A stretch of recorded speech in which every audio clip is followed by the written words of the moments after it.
Welcome back to the Lovin Dubai show. We're now joined by a man whose Instagram will make you want to hit the gym immediately, the founder of world-renowned transformation program TYB, celebrity trainer and fitness guru Yasir Khan. Welcome to the show.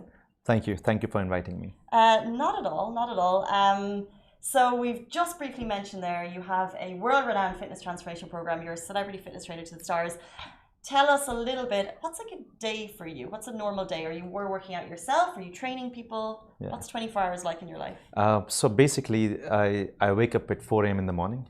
Yeah, that's my every day, and I'm waking up at 4 since the age of 4. That's another story. Yeah, exactly.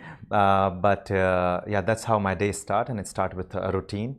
I have rituals, and that's how I start. I pray, and I do my warm up, and then whatever is my pre-workout, and then I start my workout around 5:30 a.m. Depends on work, and then some clients in the morning, and then office we have meeting with clients, meeting with people, looking after the team, how they're doing. That's just how the day goes on. So basically, I'm just there for people to in whatever way they need me, just to help them to transform. Take us back to 4 years old. Wake you up at 4 in the morning. What was that like? Yeah, basically, I studied in a madrasa. It's Islamic boarding school, and I was sent to madrasa, and I studied. From age of 4. Yeah, age of 4, wow. And I studied like in 20 different madrasas, from the age of 4 till the age of 13, and that was my turning point when I started working out first time when I was 13 years old. And for training for me was not to lose weight or build muscles or look good or in any maybe to take part in anything, but for me training was an escape from the reality, whatever was going on in my life at that time. So I found training actually aligned me with my mind and body and all my hormones while I was growing up, and made me really focus. And I used to train, I know it's people will laugh, but I used to train like 5 hours a day. I used to count. I'm not laughing. I'm shocked. Yeah, it's 5 hours. So from 5 p.m. to 10 p.m. So Asr is a prayer time. I used to go Asr. I pray Asr there, and then Maghrib, and then Isha. Isha is the last prayer, and after that I used to close the gym and come back. So my job was actually, since I did not have money to pay the gym, so he said the owner of the gym, okay, you will come open the gym at 5 a.m. and close at 10 p.m. So I used to just work out in that duration. So what age, so when you started working out at 13, was there people supporting your working out, or were you the only person? Not at all. What do you think, why was workout your escape at that point? Well, nobody supported me at that time because I was too young, and at that time, I'm talking about 13 years ago. I'm 32 right now. 19 years ago, and 19 years ago, especially where I am from, basically I'm from Bhopal. It's a town. It's a small city in Madhya Pradesh. It's a state in India. So over there, that time there was you must have been there was no profession. Kind of soul warrior at that point. Yeah, there was no such profession like personal training or training or coaches. There was nobody was paying for such things. There's no such profession. So I was the first one who actually started it, and I traveled to Bombay later and Delhi, and started working like that as a personal trainer. But yes, nobody supported me at that time. And why it was an escape for me, because while I was going through the madrasas and all the issues were happening, I was not very much inclined to study that way and go back to boarding. So I was very scared, angry child. Was it a strict culture? Extremely strict. Extremely. I've never. Yeah. Waking up at 4 a.m. in the morning, sleep at 10, non-stop. But yes, that discipline is now. So that's why I never blame that. Instant, I am very grateful, because who I am today is because of that disciplined lifestyle. Instilled by the school to wake yes, up yes. Okay. So and when people say it's oh, don't press the snooze button, and in today's time on social media you watch how to wake up early in the morning and make your bed. Basically, at 4 a.m. there used to be one bell, and then second bell after 30 seconds or 1 minute, and third used to be a belt, not a bell. Yeah, so it used to be like that. So in 2 minutes time you have to be up anyhow, and when you're 4-year-old, and it's not that easy. And then you have to, making your bed basically is now that's a unique way. Now when you make your bed is you just pull 4 corners of your bed sheet and the bed is ready, or you're wow, I made a big deal. It's a big thing. But for me, it was like a mattress, to fold the mattress and to fold the duvet and to tie it with 3 knots with the rope, and take it on my shoulder and walk like around 400 to 500 meters away.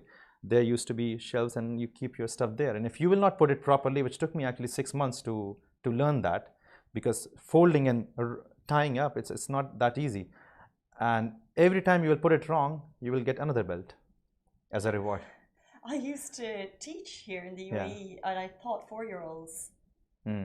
So you know how it is. they're not picking up a pencil without help. Like they need a lot of encouragement. I know. They need positive encouragement. Usually. There's someone actually writing a book on me right now, and we just started recently, and we finished like chapter 1, and that's why it's. And when we started, so she actually asked me like, can you please draw the place where you have lived at the age of 4? And I draw it, and she called and she confirmed that was it like this. This is strict. 28 years ago I'm talking about, and she got, yes, everything is the same what he described. So if you take that level of discipline that you learned to what you're doing now, which is transforming people, do you give people much leeway? Like, how do you find the balance of you need discipline but also positive encouragement? So basically my program, when people come to me and they try to find out what it is, what's going on, even a lot of people from fitness industry, they couldn't figure out what's going on here. Basically, it's just a blueprint. It's a DNA, how I have lived, and it's just that. And now, since I have gone through all the hardships, so I have built this empathy. Like the kind of when people sit with me and the way I just look into their eyes and I understand what's going on, and I genuinely just want to help. And when I want to help, and you have to go back to basics, and the basics is the way I have lived. So that's where I offer my DNA and the blueprint. Okay, live like this, and then you will solve all the problems. Because mentally, as you can never ever just stop a bad habit or leave a bad habit, you can always replace it. So something or the other you are thinking, something or the other you're doing mentally and physically. So you have to replace. You're never just idle, you're just never at zero. It's always something there. So you need to know what to replace it with. What do you think for us would be, let's say, like the general person that you speak to, the me's of the world? What do you think are quite common bad habits that we should be replacing? It's a very common thing. I deal with people on a daily basis. Every day I'm teaching people that number one is, of course, sleeping pattern, what time you wake up, because your body is aligned in a certain way. Number two is, of course, your eating habits, because nutrition actually can influence your mind and can make you behave in certain way and can make you feel in certain way which you're not supposed to. And then you blame that the society and the system and yourself and your surroundings.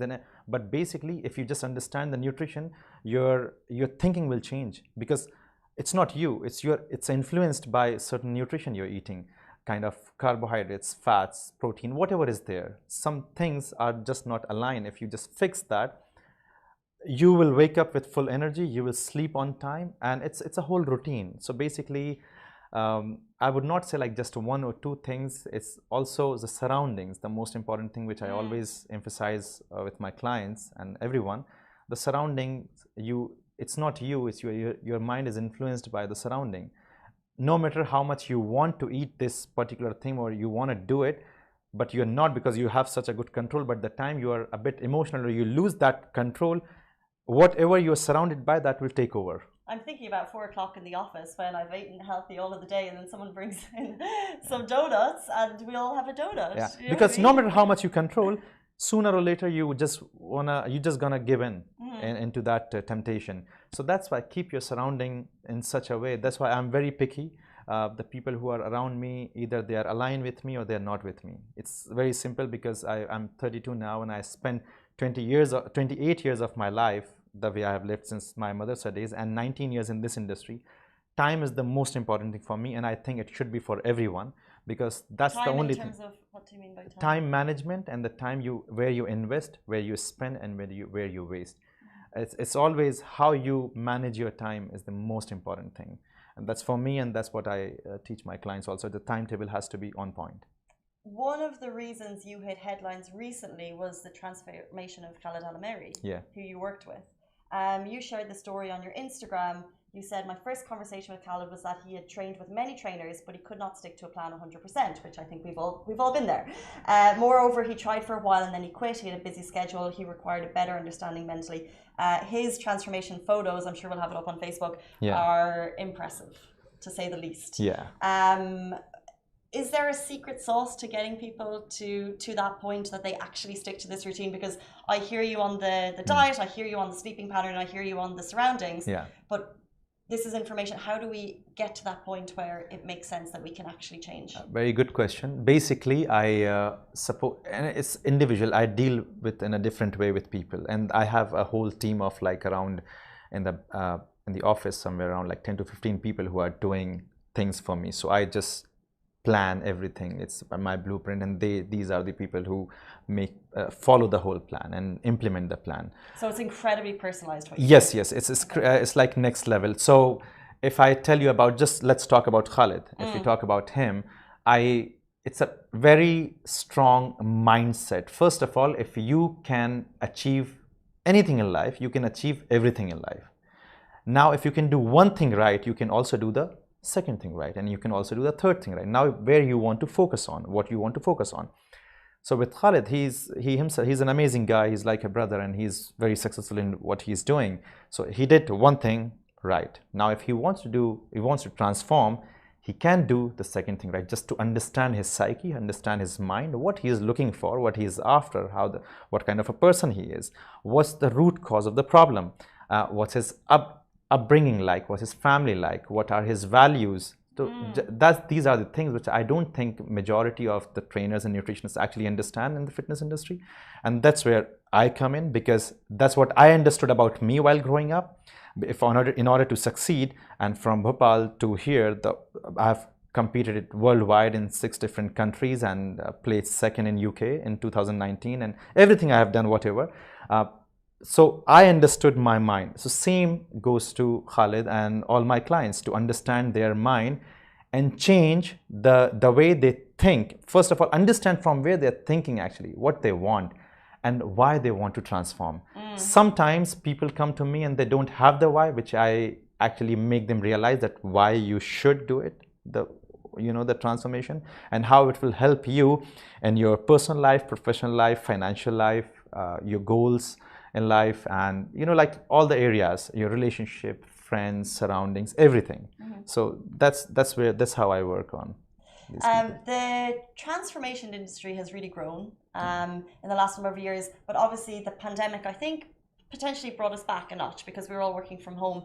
Do you see more of an increase in people working out, or do you encourage home workouts since the pandemic, or are people lazier, or are people more motivated? That's a very good question. I know at the time of pandemic, many gyms shut down. Okay, and a lot of businesses also shut down. But to be honest, I registered TYB just before pandemic, and after I think 10-15 days, there was a lockdown after TYB registration, and I lost all the money again. So everything, whatever I put there. So this is the story of my life. I keep hitting the rock bottom, and to be honest, every time I hit rock bottom, I know there is something bigger and better coming.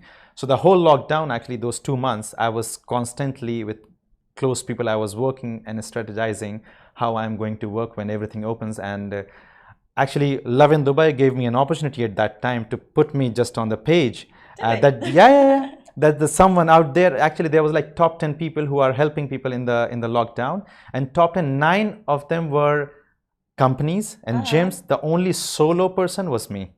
There was a whole article on me in that time. So I was very grateful, and I'm really thankful for that. So that put me on the limelight, and people more realized that, wow, this guy is doing things. And I was doing like free of cost, help to people, replying, making videos, how to stay fit, and everything. So from there, and as soon as it opened, because I decided at that time that anyway, I have lost everything, and people are really suffering more than me. I am still like in Dubai, and I'm very grateful that in such a good country I am, where it's safe. Even at that time, I was very grateful. And I decided, like, whatever happens, just give it all, because if it doesn't open, it's okay if I lose, because it makes no sense to save whatever I have. But if it opens, I'm already ahead of everyone. And that's how it started. Amazing. before you leave us, and I want to give a quick shout out to how people can get in touch with you. You said there's someone writing a book about you. Yes, someone is writing actually, there's a lot of things going on 30th of October. There is, if you guys want to take part or you want to visit, please come to Damac Hills property. There's a 30th of October TYB Transformation Challenge finale. So I'm running this challenge since last 3 months. This is the 4th month. I wanted to do the finale at the same time when the Dubai 3030 starts because it's aligned. The whole point of this finale is to inspire those who have never been to gym, especially my clients are how the overweight people and how they are performing and how there's a prizes, there's classes, there's a lot of stalls, and I mean everything is there's like a fitness fest, one of the biggest fitness fest I'm organizing. Writing a book, there's my social media, constant updates are there, and yeah, there's a show actually coming on Colors TV. We just finished yesterday the last segment of that shoot. It's going to be about my routine, my life, how I live and how I transform, what my ideology is, because as I said, like this is something very unique. You will not find that same ideology in fitness industry or even life coaching industry. It's a combination of both, that how I help myself and I'm helping others. True, exactly. I think the personal training industry is massive here, but it's rare that you find someone who goes so detailed into, I guess, not just the exterior but the interior. Yes, as well. definitely. That's all we have time for, guys. If you want to see the incredible transformations, get onto Yasir Khan's Instagram and you'll see just exactly what he's doing for people, because it really is amazing and inspiring. Thank you so much for your time this morning. Thank you for having me here. We're back with you Sunday morning, same time, same place. Stay safe, wash your hands. Bye bye.